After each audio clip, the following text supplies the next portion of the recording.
परिवार, फिर एक बार एक शानदार मंगलवार। मैं लोकेश पाटिल आज का आपका होस्ट आज के इस एजुकेशनल और इंफॉर्मेशनल 5am सेशन में तहे दिल से स्वागत करता हूं। आशा करता हूं कि आप सभी स्वस्थ और मस्त होंगे। आप अपना और अपने एमसीएल परिवार दोनों का ख्याल रख रहे होंगे। सेशन प्रारंभ करने से पहले मैं आप सभी से कुछ इंस्ट्रक्शंस देना चाहूंगा, जो कि इस तरह है। अपना वीडियो ऑन रखिए, अपने आप को म्यूट रखिए, जरूरत पड़ने पर ही अनम्यूट करिए।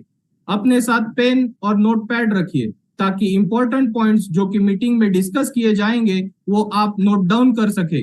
अपने साथ पानी की बोतल रखिए और अपना नेटवर्क कनेक्शन चेक कीजिए। आज के सुविचार की ओर।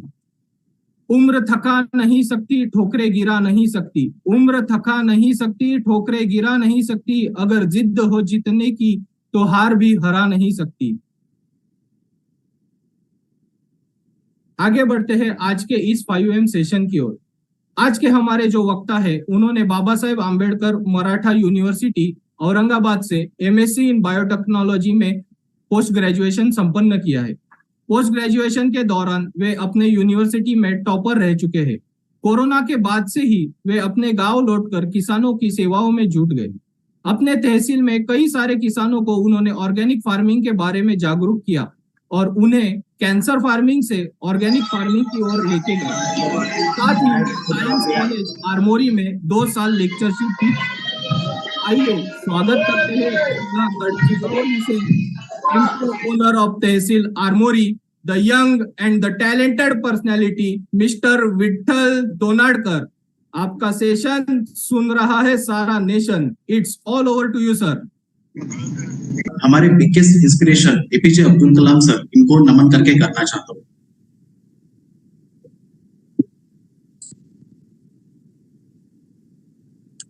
हमारे फाउंडर्स जिन्होंने हमें भारत को ईंधन क्षेत्र में आत्मनिर्भर बनाने का और हर गांव को सुजलाम सफलाम बनाने का सपना दिखाया, हमारे मीरामाई, श्याम घोलप सर, लवेश जाधव सर, प्राची गोले मैम, इनको भी मैं नमन करना चाहता हूँ।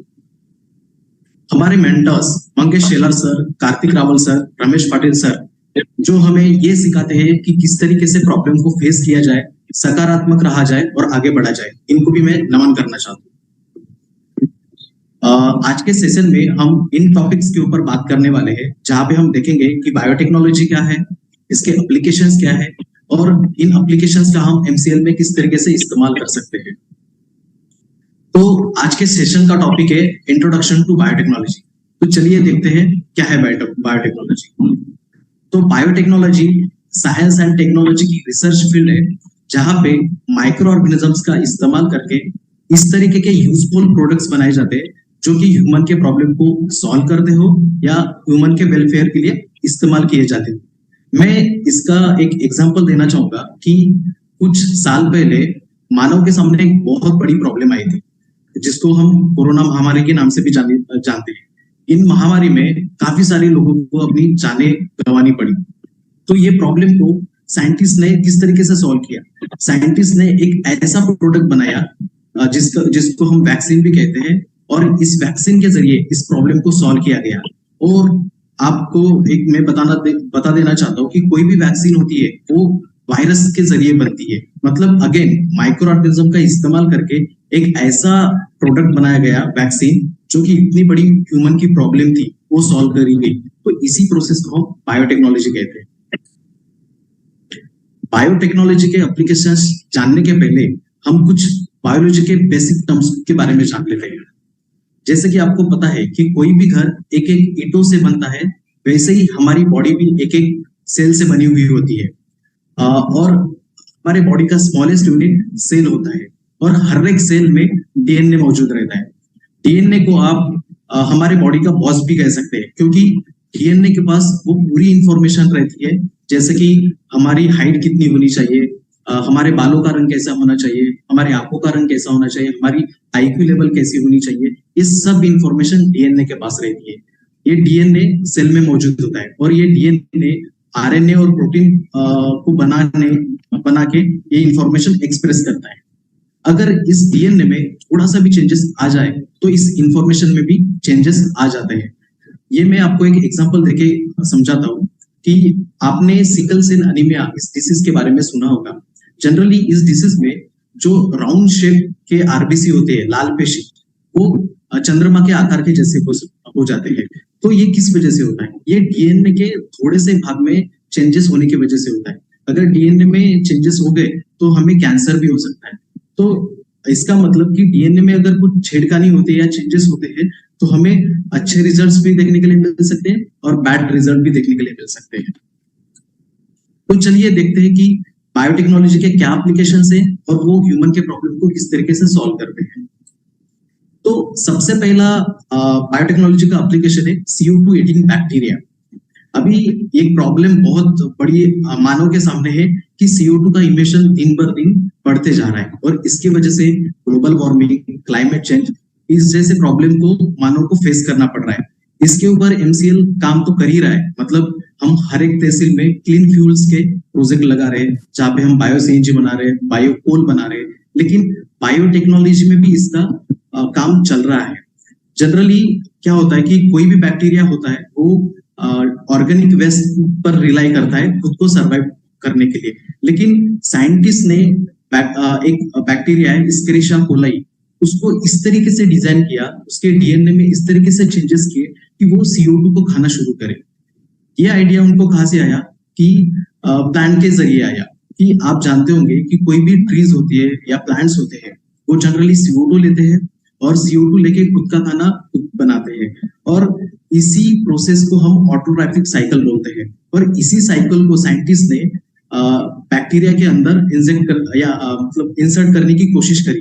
तो इसके जरिए क्या हुआ कि जो बैक्टीरिया थे वो CO2 लेना उन्होंने शुरू किया। तो अगर हम इस बैक्टीरिया की और ज्यादा ग्रोथ करते हैं या बड़ी तादाद में इसकी ग्रोथ करी जाती है तो ये CO2 को लेना शुरू करेगा, खाना शुरू करेगा, और जो CO2 का इमिशन है वो कम होते जाएगा, और जो बड़ी ह्यूमन के सामने प्रॉब्लम है, ग्लोबल वार्मिंग, क्लाइमेट चेंज, ये सॉल्व होते जाएगी। तो इस पे काम चल रहा है।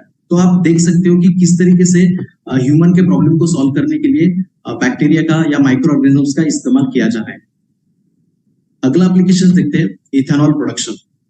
आप सब इस बात से वाकिफ होंगे कि इथेनॉल कितने जगह पे यूज होता है। जैसे कि आप राइट पिक्चर में देख सकते हो कि ये एंटीसेप्टिक पर्पस के लिए भी यूज होता है। मतलब कोरोना काल में आपने सभी ने सैनिटाइजर का यूज किया, तो 70% ऑफ अल्कोहल होता है या इथेनॉल होता है, वो बैक्टीरिया को किल करता है। मतलब ये एंटीसेप्टिक पर्पस के लिए भी यूज किया जाता है। सॉल्वेंट के तौर पर इसको इस्तेमाल करते हैं। फ्यूल के लिए इथेनॉल का पेट्रोल ब्लेंडिंग के लिए भी इस्तेमाल होता है, मेडिसिन पर्पस के लिए होता है, और बेवरेजेस के लिए तो होता ही है।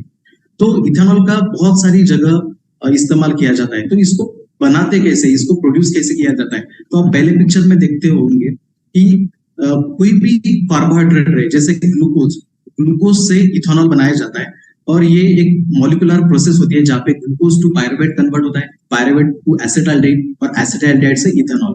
ये जो कंप्लीट प्रोसेस होती है ये बैक्टीरिया परफॉर्म करते हैं, और इसी प्रोसेस को हम फर्मेंटेशन भी बोलते हैं। तो आप राइट साइड के पिक्चर में देख सकते हो कि यहाँ पे कुछ एग्रीकल्चरल वेस्ट यूज किए गए हैं, जैसे कि शुगर केन है, बैगैस है, फ्रूट वेस्ट है, या कोई अदर ऑर्गेनिक वेस्ट, जिनको हम प्री ट्रीटमेंट करके हाइड्रोलिसिस करते हैं, और इसको फर्दर प्रोसेस के लिए, मतलब फर्मेंटेशन प्रोसेस के लिए फर्मेंटर में भेजा जाता है, जहाँ पे माइक्रो ऑर्गेनिजम्स इस्तेमाल किए जाते हैं, और वो इस एग्रीकल्चरल वेस्ट को बायोलॉजिकली ट्रीटमेंट करके इथेनॉल प्रोड्यूस किया जाता है। तो इस तरीके से हम एग्रीकल्चरल वेस्ट का इथेनॉल प्रोडक्शन के लिए इस्तेमाल कर सकते हैं, और जो ह्यूमन के काफी सारे प्रॉब्लम्स है या उनके पर्पस के लिए यूज कर सकते हैं। तो ये भी एक बायोटेक्नोलॉजी का अच्छा एग्जाम्पल है। उसके बाद देखते हैं कि सिंगल सेल प्रोटीन। ये कंसेप्ट जानने के पहले हम ये जानते हैं कि ये ह्यूमन के सामने प्रॉब्लम क्या है। आप देखते होंगे कि बहुत सारे लोगों में विटामिन की, प्रोटीन की कमी हो जाती है। आज के डेट में मतलब अलग अलग तरह का हम खाना खाते हैं, डाइट लेते हैं, लेकिन आज के खाने में इतना सारा केमिकल भरा हुआ है, तो जो डेली रिक्वायरमेंट होती है प्रोटीन की और विटामिन की, वो लोगों की फुलफिल नहीं हो पाती। तो इसी प्रॉब्लम को सॉल्व करने के लिए एक कंसेप्ट सामने आई, जिसको हम बोलते हैं सिंगल सेल प्रोटीन। तो एक्चुअली ये सिंगल सेल प्रोटीन कंसेप्ट क्या होती है वो मैं आपको बताना चाहता हूँ। एक्चुअली जो माइक्रो ऑर्गेनिजम्स होते हैं वो खुद के बॉडी में जो प्रोटीन्स बनाते हैं, इसको ही एज ए फूड की तरह खाया जाता है। मतलब माइक्रो ऑर्गेनिजम्स जो ज्यादा मात्रा में प्रोटीन बनाते हैं उसको ही सीधा हम फूड की तरह यूज कर सकते हैं। इसी कंसेप्ट को बोलते हैं सिंगल सेल प्रोटीन। तो आप नीचे देख सकते हो कि जो स्पिरुलिना मतलब एक माइक्रो ऑर्गेनिज्म से उनके टैबलेट्स बनाए जाते हैं या आप मार्केट में प्रोटीन पाउडर वगैरह देखते हैं, तो ये कंसेप्ट सिंगल सेल प्रोटीन की है। तो मैं आपको एक और बात बता देना चाहता हूँ कि जो माइक्रो ऑर्गेनिजम्स होते हैं कंपेयर टू एनिमल्स और ह्यूमन बीइंग, इनसे ज्यादा कई मात्रा में खुद के अंदर प्रोटीन बनाते हैं। इसको मैं एक एग्जांपल के जरिए आपको बताना चाहता हूँ कि जो काऊ होती है, गाय होती है, वो अपने दूध के जरिए खाली एक दिन में 200 ग्राम ही प्रोटीन बना पाती है। लेकिन एक बैक्टीरिया है मिथाइलोफाइलस मिथाइलोट्रोपस, वो बैक्टीरिया एक दिन में लगभग 1 टन से 5 टन तक का प्रोटीन बनाता है। मतलब you can imagine the capacity of micro organisms कि कंपेयर टू एनिमल्स और ह्यूमन बीइंग वो कितना प्रोटीन बनाते हैं। तो इसी बात को साइंटिस्ट ने हमारी जो प्रॉब्लम है ह्यूमन की प्रोटीन के कमी की, वो सॉल्व करने के लिए इस्तेमाल किया। तो ये भी एक अच्छा एप्लीकेशन बायोटेक्नोलॉजी का हमारे इस प्रॉब्लम को सॉल्व करने के लिए किया गया। उसके बाद हम देखते हैं bio fertilisers from human hair.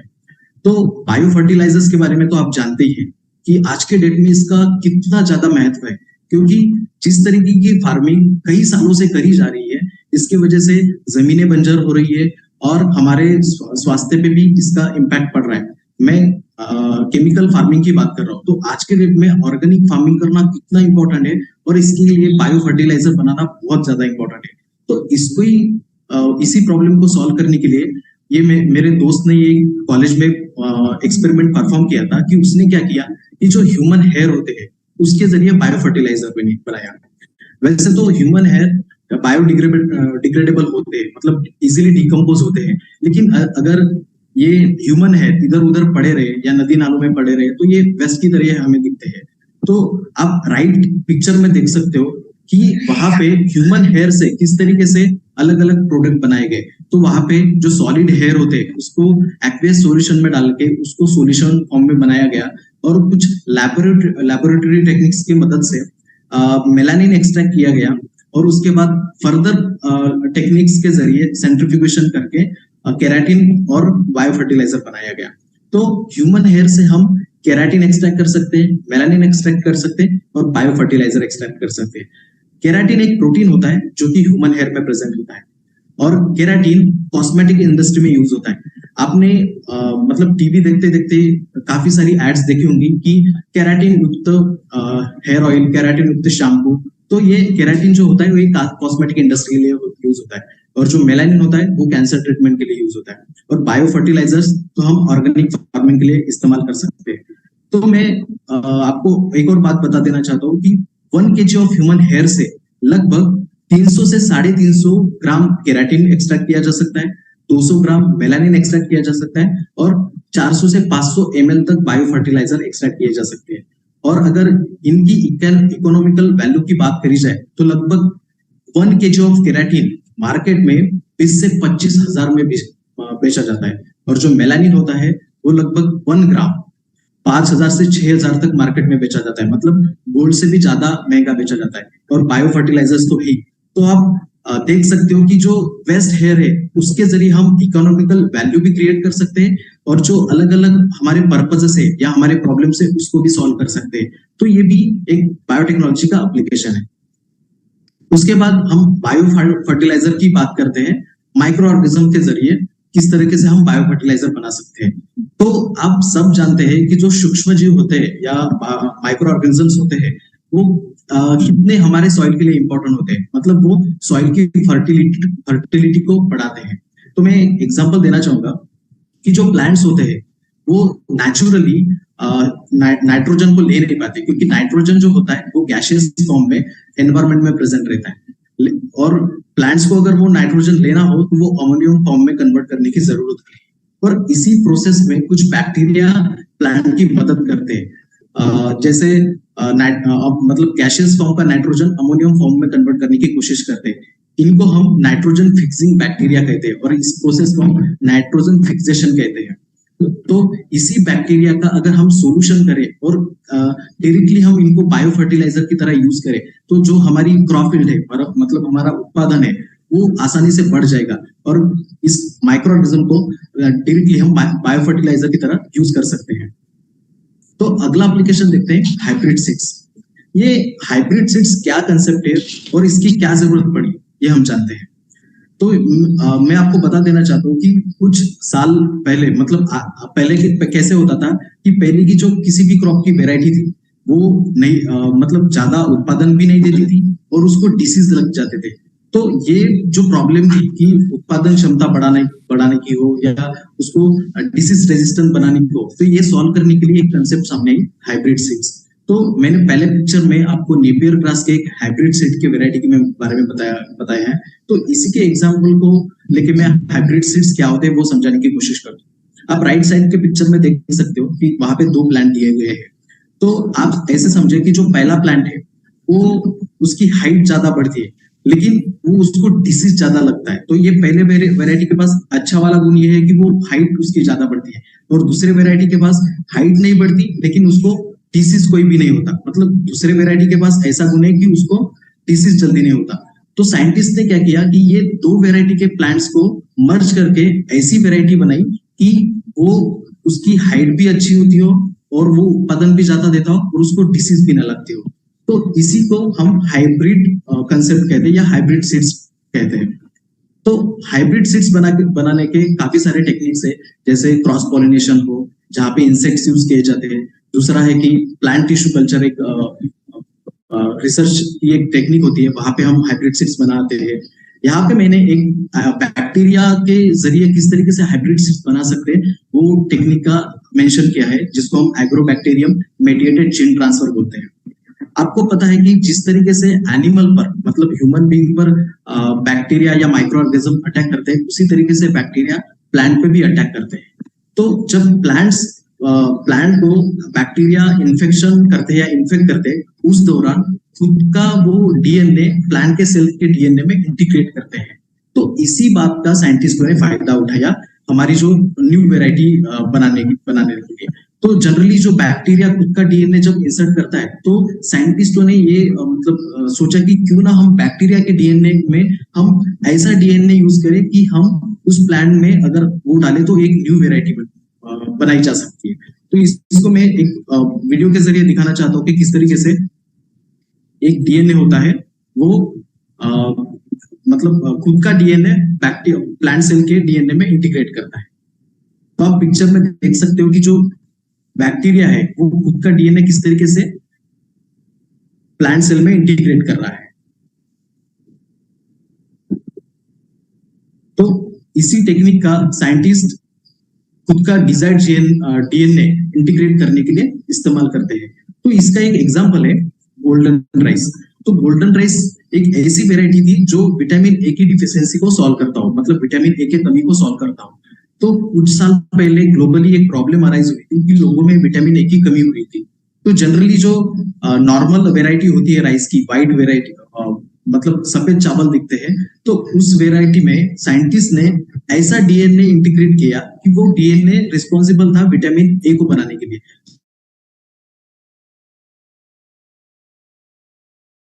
खाने के बाद जनरली हमें स्टार्च तो मिलता है, ग्लूकोज तो मिलता है, लेकिन विटामिन ए की भी प्रॉब्लम ह्यूमन की सॉल्व हो गई। तो आपने देखा कि किस तरीके से जो विटामिन ए की प्रॉब्लम थी ह्यूमन की, ये हाइब्रिड सीड्स के जरिए या बायोटेक्नोलॉजी के एप्लीकेशन के जरिए सॉल्व करने की कोशिश करी गई।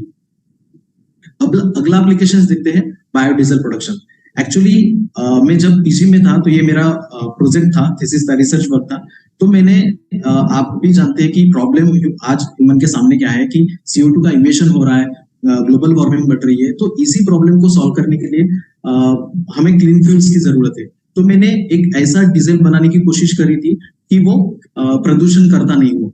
तो कोई भी डीजल बनाने के लिए हमें, बायोडीजल बनाने के लिए हमें ऑयल की जरूरत होती है। आप कोई भी रैंडमली ऑयल यूज कर सकते हैं। तो मैंने मेरे कॉलेज के आजू बाजू के जो दुकानें थी वहां से जो वेस्ट ऑयल होता है उसको मैंने कलेक्ट किया, और जो ऑयल होता है उसमें 2 कंटेंट प्रेजेंट रहती है जनरली, एक फैटी एसिड और एक ग्लिसरॉल।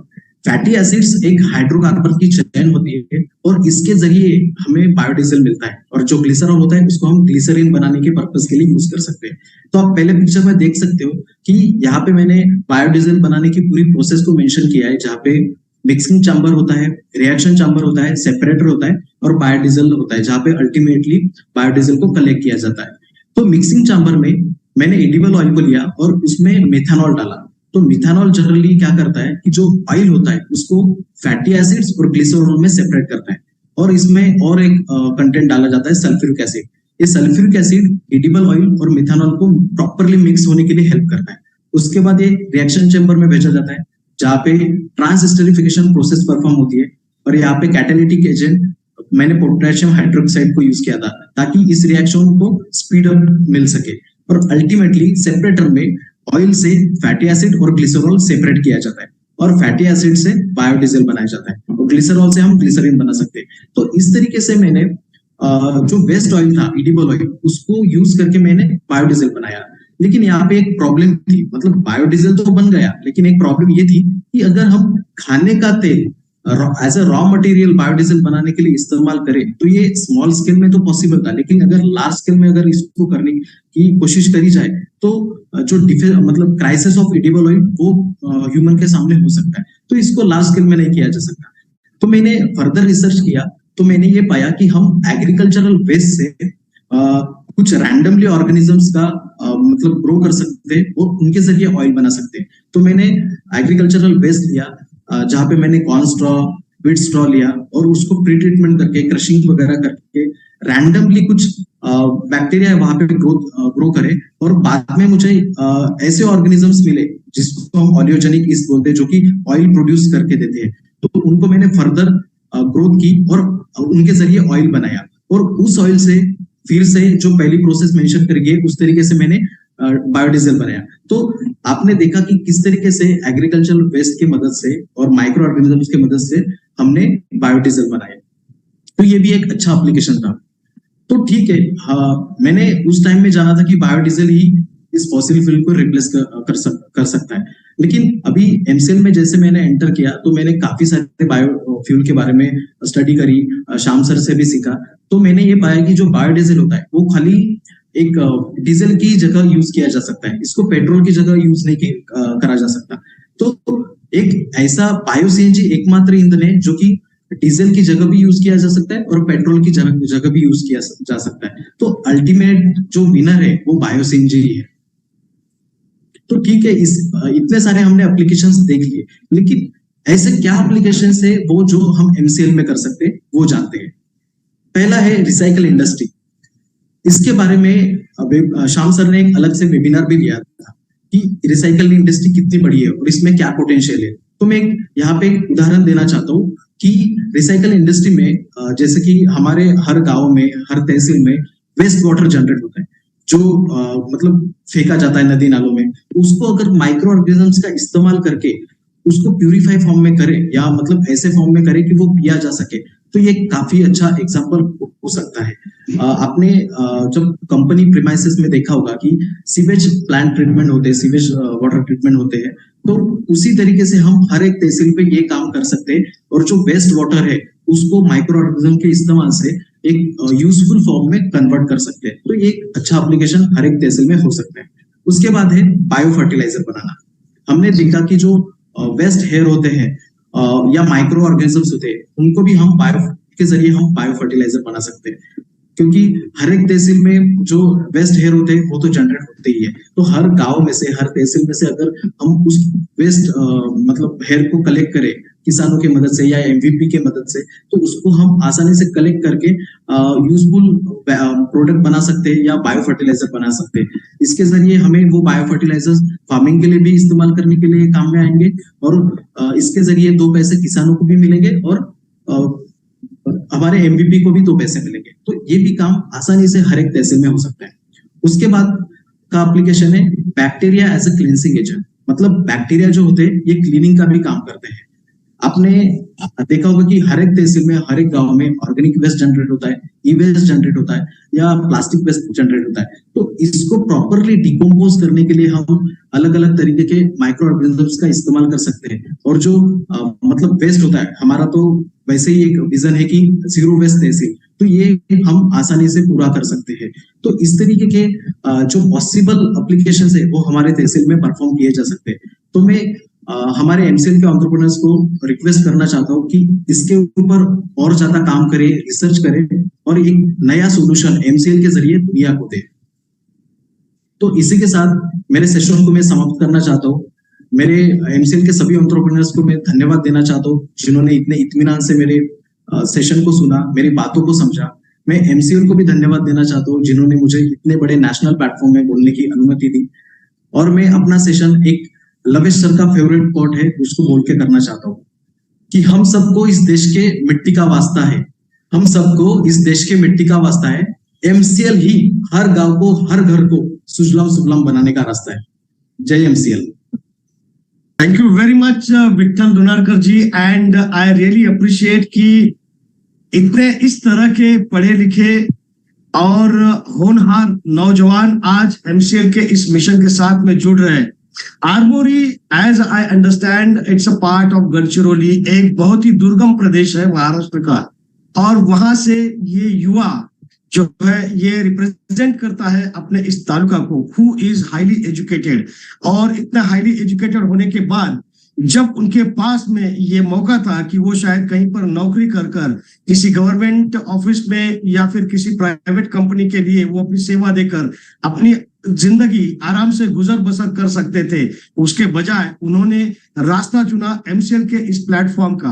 और दोस्तों, अपने इस प्लेटफॉर्म और साथ ही साथ अपने इस नॉलेज के साथ वो अब अपने तालुका, अपने गांव को सुजलाम सुफलाम बनाने की कोशिश कर रहे हैं। दोस्तों, आज आप लोगों ने देखा होगा कि किस प्रकार से बायो टेक्नोलॉजी का इस्तेमाल करके हम क्या क्या कर सकते हैं, ये कितनी आसानी से, कितनी सहजता से आज यहाँ पर विट्ठल जी ने बताया। विट्ठल जी, we are really happy to have you in the family. We are really, we think that we are blessed that people like you are joining this MCL mission.